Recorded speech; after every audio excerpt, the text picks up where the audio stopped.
La voz del profeta augura religión y nuevos comienzos. En 2016, recuerdo que el internet hablaba mucho de tenerle miedo a los musulmanes, aún más si llevaban consigo una mochila negra. Al principio no lo entendía, solamente la burla al respecto porque la primera palabra que se me venía a la mente para relacionarlo era terrorismo. Fue ahí cuando la sonrisa se me cayó de la cara y entendí que mi religión y mi cultura no eran la única.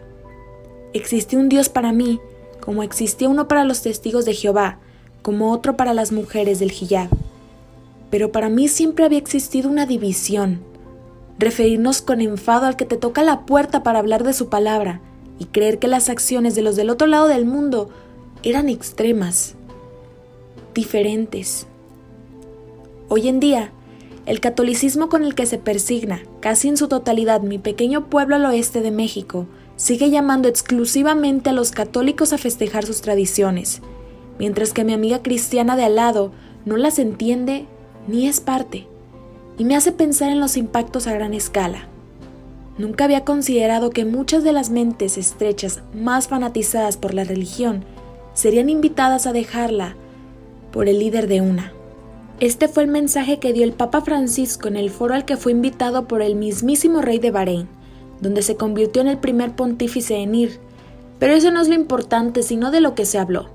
Un diálogo para avanzar en los principios de convivencia y libertad religiosa, en un lugar donde mayoritariamente hay musulmanes, contra unos cuantos católicos, chiitas, hindúes, budistas, etc.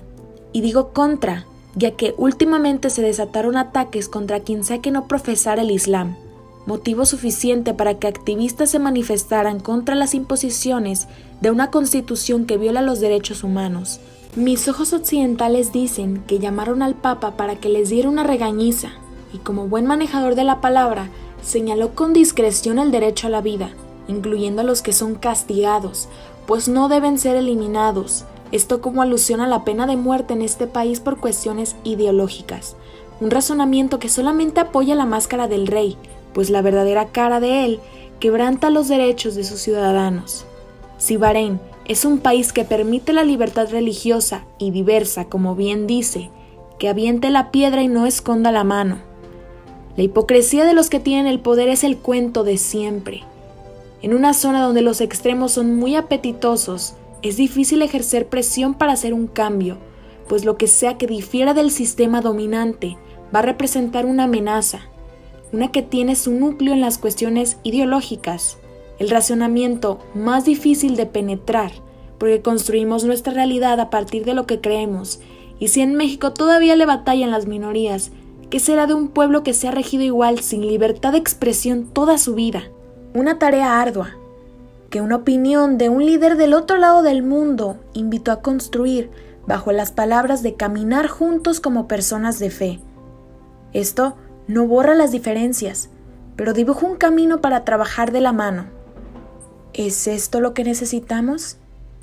Así bien, en la mesa está la palabra igualdad, el concepto estelar de la década, uno que le ha dejado canas verdes a los que están muy cómodos con el sistema, que sin duda oprime.